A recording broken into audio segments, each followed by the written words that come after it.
ai le e whaatalo whatu fo le pa ia malu o le tunu umwhen tātou mafuta fo nei tu la fiafi. I pa ia malu i no fo whawhawhanginga i so se whatawhaitaulanga ia pa pia le malu e kalesia sese. Tamali i mwhailaunga ia whapea fo i tina ia male ma lose lunu pia na tātou mafuta i lunga fo i upea o tawailangi nei asu, nei vai tau. Hai malo le soi fo maua, ia te tunu lava na lava ua tuititi ate ala maruru. Whapea ua umana maruru ne ua Mata Spring, oi ai vai atu na ia soi e tolu na umane, whaisi malosi tene. Ua tau le mawhain tau tangi talifoni. Ia le whainga le tau ne tau, ia o suinga le tau le ni vai tau, whapea tingana na ofo le tau o le spring ia ai pio nai toenga ia le winter ia ona fai tete e wai e ono a faina ia tātou pe a le no fouta ia ma lo le tawatai ma lo le finau me se vai tomi tute o lo whenga iai ia tātou proclamation lava nei pe lava na taulongolongo toi te lua verso i o lo soifua maloloina o lo o iou lava au ma o le mea moni lava wai. Tusa lava po a tala ma mea a fautuanga ma mea tu atu. Oe lava e whai le whai unga muli mo lo le lei, ia, mo le lui tau foi pe a whai atele tau si ai. Na apo poa ia tua lalo atu, ia ai tau tua na ia whaonga, ia tele o mea lo whapeo na a poa ia tua i tūlanga uma i nei whapeo na ngā i luma le soifua lau lelei ia i tātou umalava. Wai mo ia i teimi a sesi mai ngase ia ai le mana o miele topo tua i wha ta otolia. Wai mo ia le tatu pupuinga whana atura e whetau i male mai i teimi tawai. Ia ale lava tele tūlanga na ia e matua i wha ta otolia lava mau o tua inisi tūlanga. Mea nai le temi nei a tauwa ai e tasine nei tau polo wha maurunga le malo nei vai tau o le mea neo tu pui ina ia tau mwhai e unai pe e lunga tātu pui ngā mese whana witi mai la tau fo o lo o e ngase pe o le suka ma la tau o lo o wha peana vai ala tau pui ngā e lo tau mwhai ina ia wha maurunga pea ia le coverage po la tau o lo wha ngā mea ne pui e mele furu o le koviti ia male ano wha mai le ni vai taimi lo ile lisia tamaiti na e follow ai mele ono vai yaso se i pa ia le lua lima tau sanga ngai lunga ai o le nei wha moe ia o lo sponsor pe ele tatu lichio nei wha tai fo le pulenga lichio lo mau pela manoe tatu te mafuta ia fiafa pene ia whatasi e male langolanga sua la ale Beta Drive Doctors and Community Trust ia mata le fo o le aunanga le whafo mai ia male community service o lo base i Mangere taimine ai e fo le lato clinic e le clinic i Manurewa i le mea tonu ana i le library, public library o lo ia inale le fo le clinical Beta Drive ia man tua foi tatu ini sila e tatau ana le sitala o le fomai i le clinic in e fengofia i le ngata fasolonga o vainga o mas ai ia fa pe on mo ai benefiti vo mo mal malo la so ni i le vainga ngasi i le tu ainga matua male tu ainga matua ne fengofia na mo o tatu ia services all provide mai ni ia sanga le fa le ia tatu ia o tatu soifua ai tautua na vai tatu forma i pion fatunuina na lava i tau appointment a tatu lo i ngas na e tai tolu masina ma oe ai le tu ai le vave alu pe ai se me o fa le ton ia pole alu fa le emergency a wona ino fo tatu pe o tulanga e fa longo nan ana nei no fa longo o la tu sa fautuanga i se tasio solo o lo tuti ile fa pe la wa fiafina va pele si o ita le ai a fa longo tua ile wa fa le tu si le lo va ver va fo mai o le emergency ala tala lu ai te le tawal no fo mi o a tawal va ai lo o se te mi mo se so ni inde wo ta wale au nga tel me na fa nga ia services o ia ni vai tau ia va ai lo GP le skala le mo ma me nga ko ia ia ma fa po men se follow up le le ai wa uma referrals mai lea va nga fa pito ma le fa va nga fa pito i services fa ma ia lo ia te mini private services va pe fo ma fa ma i public hospital ya o ina la va GPs o a mata mai na fai tu langa se va na la meta emergency van up sa o le medicine ai a middle mo tatu in le south ya au kilani mo le central ya au oi ia wai mata wai if fo i west ngai ele fala mai ngale west fa pe mano shua na o fa tasi halu na ina pe si va ma fa mai na ai it's town no fa nga la ngai te wa matu ya se me o ese si na fa tala ia onto sala moli ya wa mo leanga matuai on mele ia le afia fine o monatu o le a se itatu taltan noa wili a tili ne mea ta o infection po o le urufia o tātou i mo siama ese ia ma le mea lai ta o le inflammation to sal inflammation na ua fufula tino ona ua siasia tu e ma urufia tātou i tulanga lea o siama po le virus po le bacteria ai mai sala le bacteria langa e fai le virus ele chance to recover till le bacteria ke le bacteria ia mo kwa fai ya ko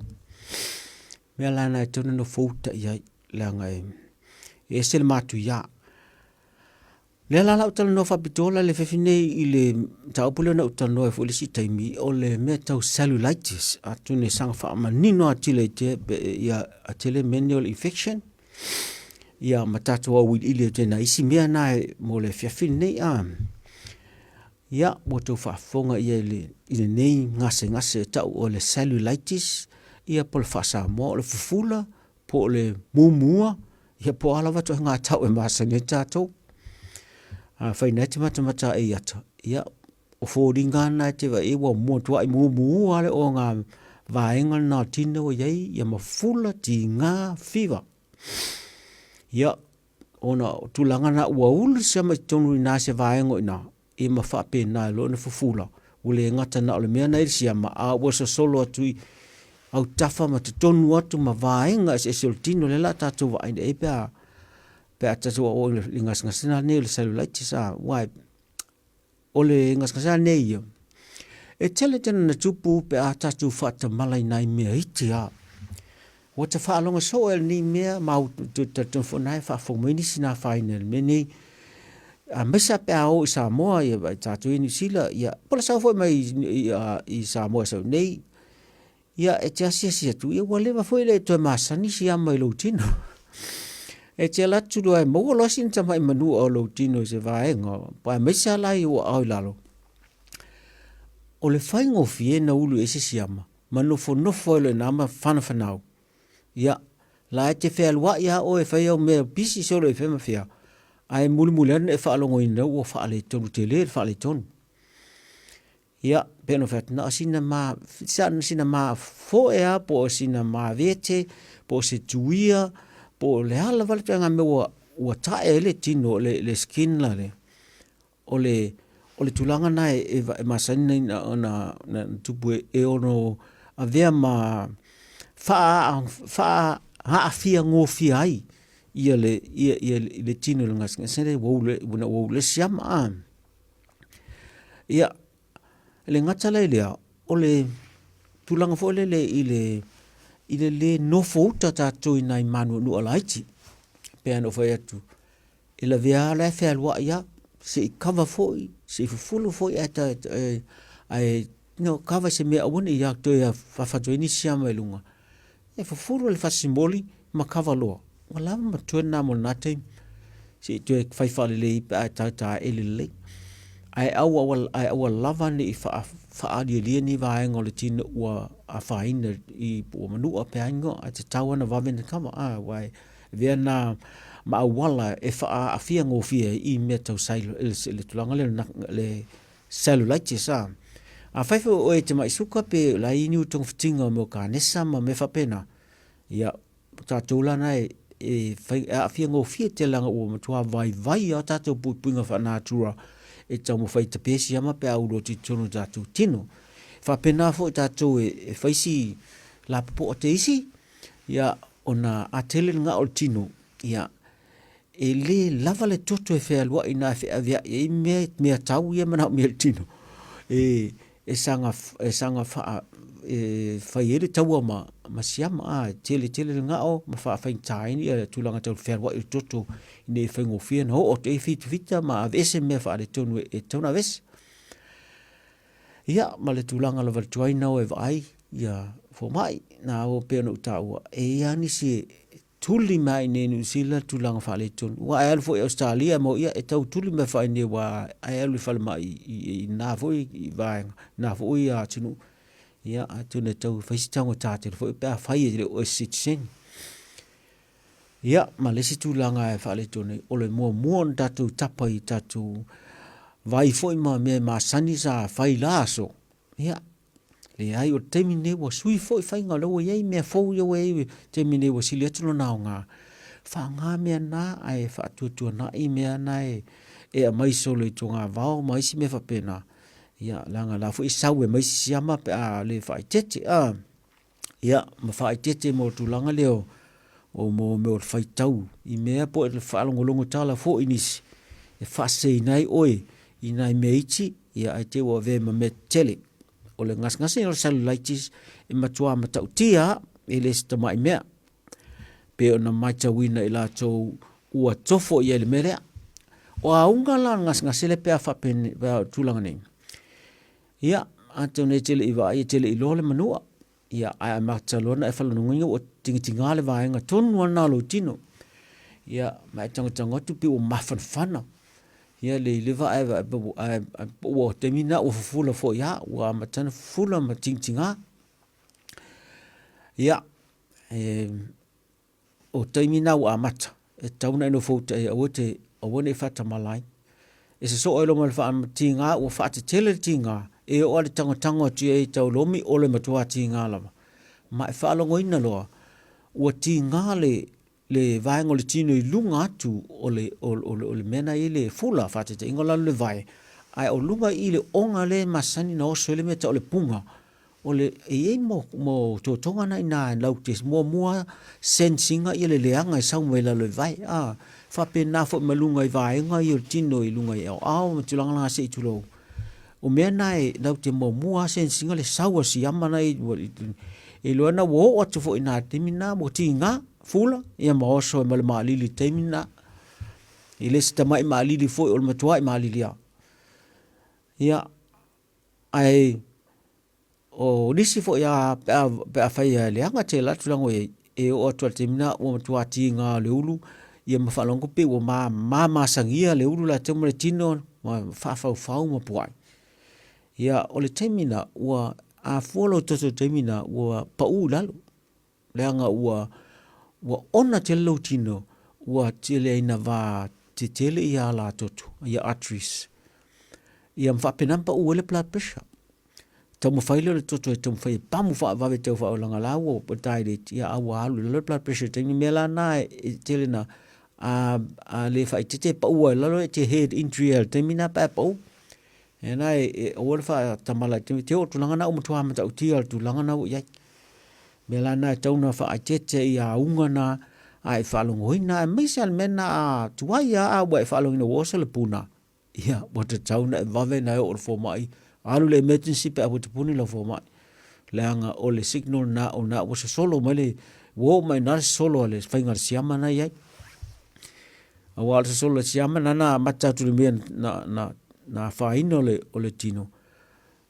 ulu malia tuai au tafane le na maso solo tuai tun mo o tu ela toto ia ma pena na solo tuai ya lo isi vaenga ave le toto maso solo pena mela na fu fula to le vaenga na tino i le vai mati ngā. Ia, mtualu ngā la valtemina. Ia, ai vai mai moi whailata na awhai mwhaina vai whailata. Ia, o tūlanga nai matua ma tau ti hal tūlanga iai o temina o tua le manofnofo. Ia, o aleu tū lungo o tau le mwhaina ngā ioi. Ia, a tuai le whalamai. Ia, ngai mana o mia le vavena o le whalamai temina o tūlanga le langa wo. E te tau na whailua tonga whitinga i le me tau o na o iai.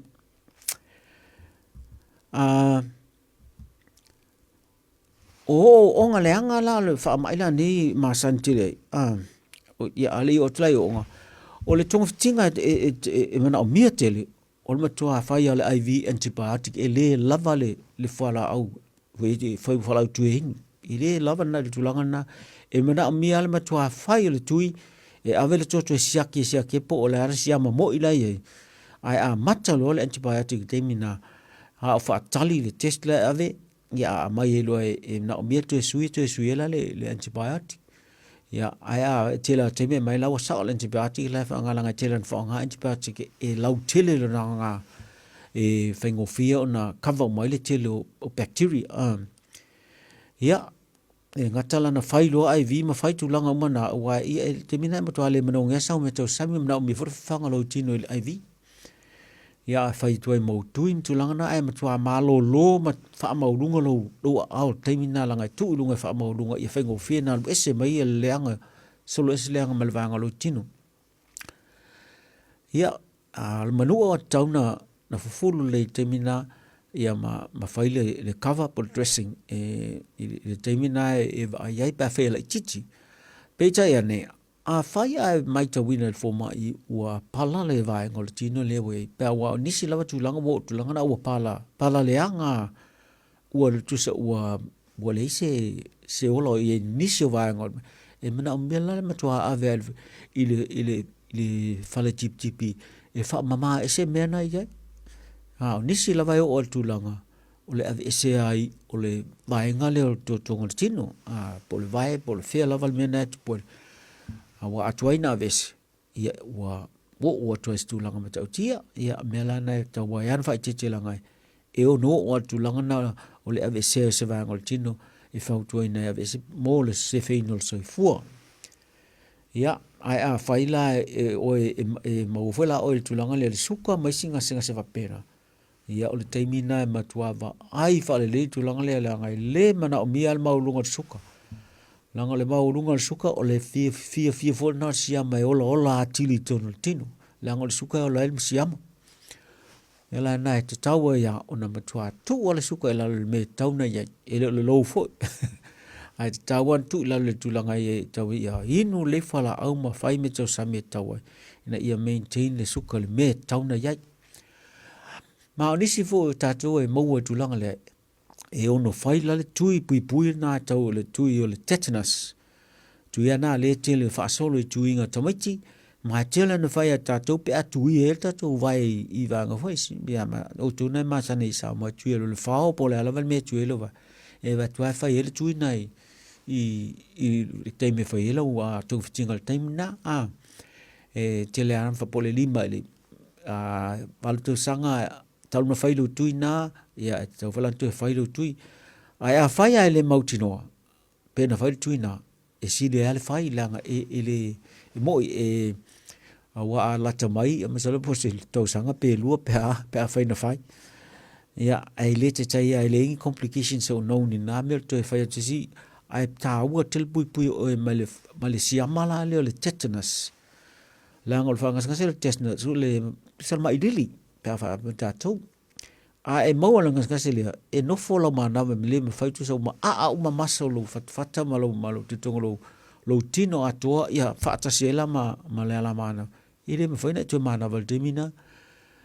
Ia me lana e te tau e lana na wawe na whaile tui na tupi pui na pe a whai ua e o tūlanga lea cellulitis ma ua masa lo mia e fo i tasi nasi ama o lo o rufia o le temina. Wa matile e se siama, e se tuanga siama bacteria ona mo teimina to a mo fa ma ninga siama tonua pe a saule le blood langa ave test pe a male lu sufale tasi lua so to a mo mal result na mia ia laua cover oil antibiotic taimina ia le ngatala na fai matung fitinga na vave e tau fio e mo se taimi fa mai ele me fai na fai tu langa ia vai e tau anta fio e vai fai fa nga solo ia antibiotic IV ia ma fa tale to e fa fo sia lo malo si ia ma tau tu nai tu pe lu mo le tu lo ngasi wa ta tu ia na fa tino ia al fa malo longa e sa mai le me na tau no fo te tong fitinga e le se to le se ngasi faina tonga fiti tua nga sasilia mai na moli mawina inisi no e tulanga lea e matua la ngona lava tinga ina ma fia mana miso so ni vave temi na ya na na uta ua tulanga o complications o tusa o nga mata utia no ya e ono mai ma wole so e o atu tulanga lea wa amata bali lima po le vai e o le fai ai le langa e o le vai ele le anga ma afu fai ai na ta o meningitis ia pol encephalitis ia po fela vai alu siama ma no foi ma ia fufula o mana vai nga uma ia na o tau fotulanga le e ono ave se ele vai nga tina na wa o pala tele pe fai wa le anga tele ia le fula na wa ia ale o onga lava ia o le mai ma wa le soifua ia o me tau na pui ai tātou mai nei me tau le cellulitis. Ia, o mea masani wa te ulevan tau wha alongo ia nei mea o le tū mama lau tele. Ia tau sisi i le tū mama lau tele ia wha mau tātou tino ma me wha o ngā whale ma me no fuai ma me wha o ngā. I nei tū maule mama awana i tele ni tia mai ono ola i nātu langa umai iai. O lesi tulanga tau na tau si ei o mea tau tula fono ma mea e so se fale fai ngā luenga sa fa ai inga. E tau ana i loa le i mo safety precautions mea e mulmul ta ina ia fa ai ti ai la fa ina i ngā luenga i manua. Ai a fai fala wa manua ngā luenga ia vave na fa mama ma kawa ngā i first aid materials i fale fai ngā luenga fai na fai el temina a wale fai fa a wo pia nga lunga e fai lo vai mo i lo manu ia le ina fa a wole nga lo wa matu ia is ta wana mai vai forma i taimel na ta wole va na forma ma ia ma kavala oni to yoso oni te sawa to ese sia na taimi a fai te mo ngas na suka ia ma pero tawa ia te tawana le me na te mi umata to suka tawan le suka nga tele la va no ma mo ta tu le ngas le ma isi ma ngas ya ono nemel suka ya ala via te tawan fa ma urunga le vanga tonu nai yelo tinu mo la ya fa le fa va vena tu to la la fa ma urunga lo vai ne ya va vena fa nga solo mai ya le toto nai nal vanga na ya fo i me tau nei ma fa mama ia ma vese me tauna vese mal tinu langa ave anga i fatu ave anga i le liva isi me fa i tele ona ia ona ave vole anga i le ave isi me ana i le tulanga i le tau fale ave ese i fa mal tinu o isi me ave anga i le i fatu ngao fa mama ese fatu ngao isi va anga mea ese mea ona ese o tone wa o mene tu so tua ona tele to nga ona lai kongo le tono mene o cellulitis ia a fai ele a tofo yo tu pui mai ta to nai tu ia o le nai tu nai tu fa tasil tetanus pertussis male ia tetanus pertussis male diphtheria ia mai tu fa tasil tu nai tasina fai i tata uma e ma tau na fai a mai si vai ta mai ia masanga tau tuna longo te pe i tangata e le o singa si whaingo whiringa singa ma i ono lama tia soi fua pe a tātou whata mala iai. Ia, o le tali au neimia, o le awana i tupu. A wai, i le manga ngana fua ni maasanyai, e sili le puipuia na i lo le tonga fitia. A wai, e a mata mai nita mai mea laiti. Ia ai o la vai tulanga o ina na whinga tala ia ona tu faces fuanga fo fuanga fa la wa final sui fu ma fa pe nai lava a ole I tau tu o tu lai la e tai le ai se single mini cellulitis so cellulitis o matu ya tele ai ono amata mai nai me iti e ma senta to mai tau me e tau mai boils ya sometimes it tau ka pancos wa ka pancos ngo fa si tele tele ole boil la ya po me foi tau fu ta to po follicular sa nai me ana la u tupui I le tino la u tupui I le vanga le pa o tino na o soi ale o le senga o mena tu sena sita mai mele titi ai ile o le anga tele alu le ale siamana ye ma lai ma fai le tino ona ta ofi na terminal la ma fai ta ofi fe na le ma wele lo le sa fa fu terminal ma pa mai fa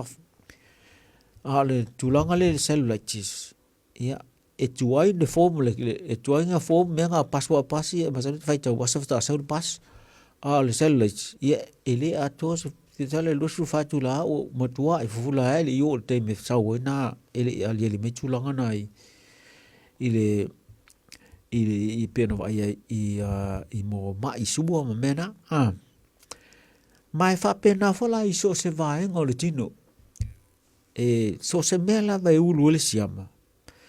e matole ba e ulu siama ta ulo le infection e ulu le siama tono tino e no so le pa wale vai nga mo mua e tele na uso na uye tole tino le siama sino le vea pos me pena e uye tole siama ma fa na uno ya siama I vai nga fo ta tu tino pela fonga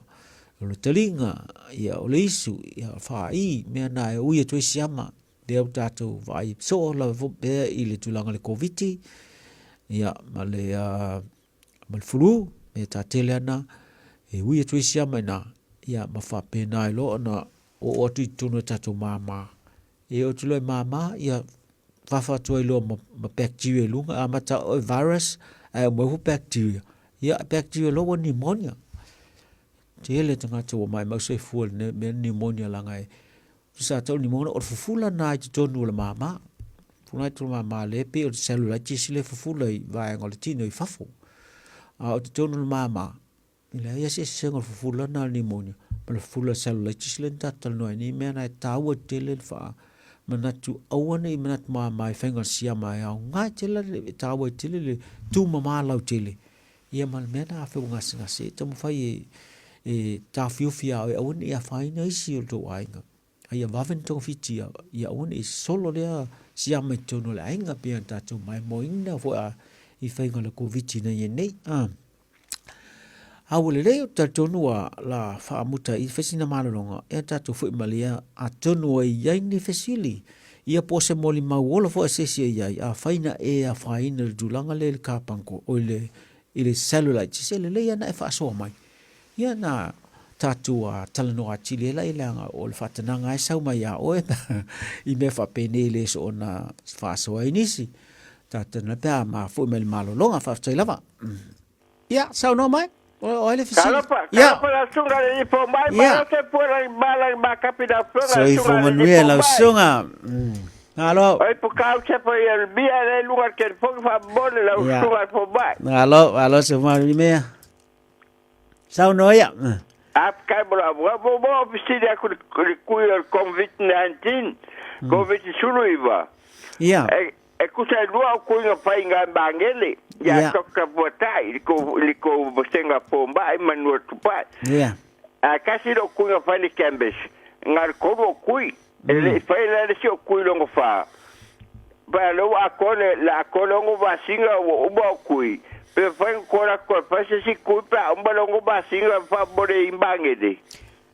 lele vai le me fengo fia ama faina e vili mai clinic e fengo fia na I loa ia le taime te tau ina whelou tui. Ia kia ngumbera mai pomba e lo ko dua ngai a tokra potai. Lei, e mana ia la le vili mai, e fitoi wai, e mana ia la e saula a latalo e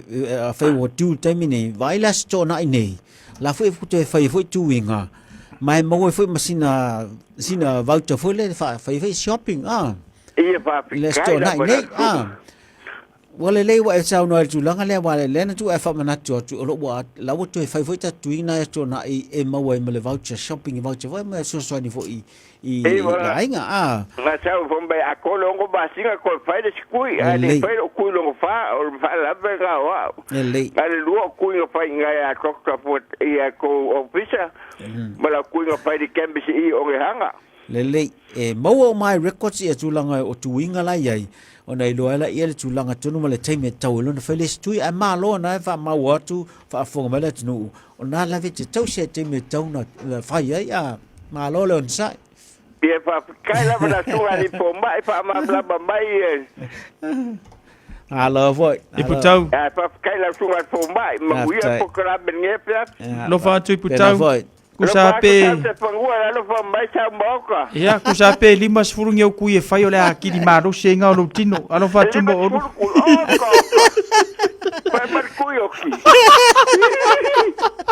alo fa tau o tele fa tu mai fa se foi ya lele ya ba tai le fa so mai ya ole ai fa tele atonu lava ese si sa maua tonu al tulanga le cellulitis a wate mata muli a te le tau o mai folo so fua I mean lo swafa e na pawal mer fa so mai po le foi sa o mai tau e me so fa longona i le taimina e maua le tulanga a o tali la session so ya o leu te mana tua se ta si o wo fo i le kalesia sa matu mafuta na o se tangata tino le lei tele ma ngalue malosi ua ma tua foistama ma faile ainga ai ese nga lue le tama nga lue a hao ma le po ese le nga yoi ai te ia wata o Malaysia so ua fata petupe falma ya na tau ma ka fa pepo le hala val me o ai ta tue le lo ni ma e ta te vai tino le le ma tulango ia ai mato atu le asia tu ia tasi ala to na to vai to e o va tu e se me o na fa longo i nei lo ao ai se lo ao ni la lo atu ia fa ai fa to ata la lo la ia le mena e se le mena fa longo ina e se le mele na mata mai langa na ia mai tau o pa wala me na o le fina o fa longo tu sa le tatanga se mo se lo na wali ia fa pera ia po le ale nei mea a tau mawhai ala ia lunga whenga lunga ai vai toa o leo mea masa ia mea vala aulo i whanau e vala aulo ambulance wale mwhaina ave ta awale io na whaato pe tope ale ambulance i le whalma i temina ma whaatino lotong fitinga ma whai a mea ina o whaatol IVE ma whaanga solo wha maurunga le au ia au tel not lo ili mena lo pena i se mea sa whaalongo ti ngā pe la ve la lo atu lo na au ya ato ata balo me sa ia le se me pisi to menu ile ia no ia sa mo ya sa tinga ile ia lo so na ma fo ya ai fa to ai lo to le vai o la wale o mo le mumu o fa so na ule le vai ngana tino nai na sa fufula awai e amatele le mumu ma fufula fa pena ai fa solo na tau na fai tong fitinga fa pena ia na fa pena le ona pe uli le vanga tuna sa mumu o tela wa matan tau fo ile tino na le tau nei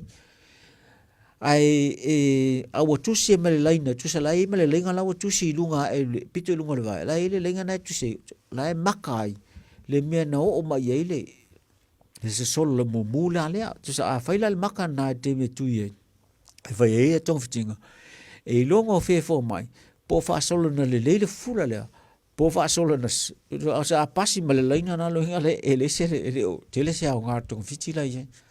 ai ma na ye le laina na tu si ai maka le na le pito lungo le mena fula e fengo fene lo le solo nga mali atu le mele fula fengo fele na ne lo le anga isi le me la ye ya e moli mau fo la si uso ile nei me fata wa nei ana matua i la ngona lo dino fo pa pe na yo o le time e fa pena me tupu le ngas nei tanga tai e a me sa tanga tele i o momo ya e pe pe fa pe sa tu mo sa le ang fo vai sa va ve na fai malele ia ai na temina e te fa ta mala lo ia a se siama la a se siama wa se siama e se le matu ia lana ola i te tonu pe a lo tino siama lana o le vave fo ia le aluma vave me tu ia e fa to ai lo muli fo sa siama na pe a fo me le totole ave su ia ai le fa ina wa vave ana fa tu tinga ma kava o mai me o mana ni fa ngofia no o se le ia mai e te tau e tele mata ua tulanga le ia tātou ina ia oa ne i tātou whatamala iei. O lesi ngasi e te tau ana whaamanatu te au tau. E iei le wotau whaafonga so le tulanga le o le ngasi le rheumatic fever. Rheumatic fever? Ia, e tele antou whaafonga i o le wha i. A e amatama le wha i a la tuisia mai na le wha i fufula le wha i ma whapena e lona o atu i stu langa mun mule no o langa le fatu ya fa pena lunga rheumatic fever ai la le malesi me tonto man ton fa na tio o le siama na e fa ina rheumatic fever ele na al fa i wi mai fo i manu e wi mai fo le pau e sto nga mai na le pau e pi papala ya tasina e sa wo siama na e uru atu e tono tino mai noi e ono i ua i le leanga le fatu. Mea na tau tua nama tātou. E le na le sore throat e sa wele. E le na le throat e sa wele. Le siamala e ono ui mai fo le pau. Ia fa pena ma so se siamala e mwhaina wa e tatala le velo le pau jino. Ia wa tatala atu fai to e so se siama e uru fale mai. Me lana e tauna no fouta ia elena o cellulitis, elena rheumatic fever, elena o le boil malaino so se sia mai o tondino e te tau anta tau file me o ne tu. Wai le mana mia le o stulanga mata matu ia tauna ia me lana pe no fai tu e te tau ana tausi i mo puinga o mo man fatu langa i me fai ngalu ngai ia e ofo e tatu i fale tauna teu fale me o no a whaina i e tamaiti. Ia meisa me o mea ma ai e pai solo le ngai ti tunu fale a fafo atu. Langa e tui ai vai o tamaiti. Ia mwa pena na i lo mulmule a o tuai. Ia lana e tauna no fouta ia e awana i whatamala i mea e ono lave vea le fale. Ai a to man tua fo i tūlanga na no uta ua fo i sisi vai taim. Mai au na wha mana tau tu pēla wa pēa tātou mana tua o tātou pui ngā wha nā tua le sosoani te le a tātou e pui e tātou mai so se ngasa e o ai mene o manua ni wha pēnei ai e longa li miki e longa li miki wai e whai ale maalosi le pui ngana e a maalosi te la le siama le whai po le tele o siama le watu teimina ia e wa tau fo i ma le pui ngā whanā tūra tino. Ia e wheo lai. Ia ma whapena e no o tūlanga leanga. Mea lana e tele e ana mō mea tui pui na e whai e sanga una e pelta tu pui ngā whanā tūra. Ne e whapeo na maua lunga pe tein mi uma. Ia o whatasi la pui ngana. Ia maa umea e whai i mō lavla vea na factory. Ia whai wa ai whalele e ol whatamala e. Ia ma vai fo mai I tūlanga o mai tonu whai e aure whaata tali. I le tūlanga lea tau puipunga whanā tūra mantua na au wha amana tuatu. E te tau wana tausi me tau sami e healthy. Me tau sami e tele ia mo vegetables mea na ai te tonu. Ia tele a vegetable te whanga. Nei vai tau le tele. Tau ngā whio vegetable e dimine. E se le lei. Tātou nei au ki lai. Ma laki a tele tomato ka pisi o ngo ora me tua tele to fi fa nga o mele le na tele ia minerale o vitamini na tele e mau ai fo ma me ai mo ma alo si anga me ka carbohydrates ma fibers e au nga fa nga yo ta tu to fale la nga au nga tele mo fa nga to fale awai ile mena me ma mau o ta tu manava me la na tau mana tele tatu me to sami nai tatu me ia tatu me sami tau tua nama tatu mo me ai nei me ai tu apa ia ma me ai tu aisa me na ua faisi langa o ye mo mo preservatives mo vai la aula tu tu ne fa umi le nga me ni ia ele le fa umi ia ai e ona me na John Tino ba tele ot vi to vi tino to ese me na Martin e tau ma o tatu da ate ia be se fatunga fo fatunga e tau vi ese ona na o atu tino me tamina na tele na umi na freezer ia pe tele me la tu e fa preserve ia ele ese me si de male fresh meat fresh fish o me le na ya nga lai tele me le ton e fa nga ia le fa pe wa le fa pe la ma wa le fresh fish ma fresh me o ma tai ma ai tau na tele tu me na lo me ia e processed food ele langa le me na processed food ai mai tau fa la ia na se kwata la plate e tau na ia me le na mo le me to sa le fiaf ole afal plate e tau wana tele me o vegetables o me na ele le mo le tino ia ole se kwata ia tamala na tu le masatu me anu anya ele me to sam ia ono ne ia so tele le falawa mena ia ma leisa mena ia atu le mena mo tamaiti ata tu matua e sile le talo ma le fai ma mena le nga o mena le fresh ia nga ma le mo tatu tino eu ai tamaiti afa ma sani foi tamaiti ai mena ia e matua a fia tango e fa nga ia talo mo fai mena lo le leisa ma mena fla macha la le nga tele suka e mo mai ma tsulia ole le meto sami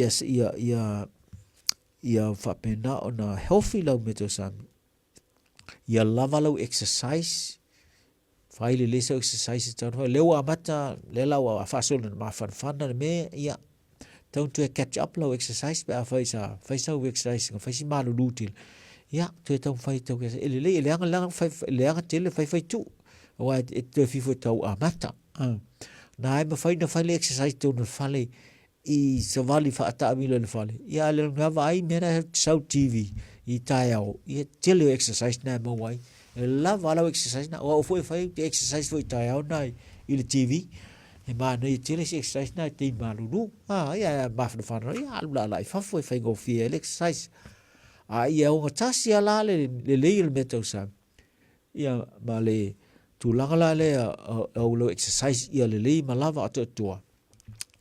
ia malau malo lo la le ia lava ia au nei fa ta malo lo la ngai le tele malo lo ai mesi la va mo le mafau langa e lava lo malo lo le lava testing to recover le mafau le fai ai I tulanga uma tau ai le te mo va ve mo le tulanga la stress stress tangata ia te le a me e onu tupuai le ngata me fa ali mai lai winga ma vera tu te mai tau ina ngata wa under stress ole ngalu wenga tino la fai tunu tau e se o mela te tupu mai te tonu tino stress ole me tua fai ngata e feel le tino tau e se mo me toxins la topo tonu onol stress la yai ta ua tele le level malolo valu tu lalo fau tau ina pe fau tu ina mota tu ma ia va pe malolo yes tas tau tu na ta tu ro fai ngalu po fa maun ye lo fa lo mo le ao ina ia atu le lo mo ia mai e talasi e va vente sui fo ile me tau nei langa ele anga le fisu sui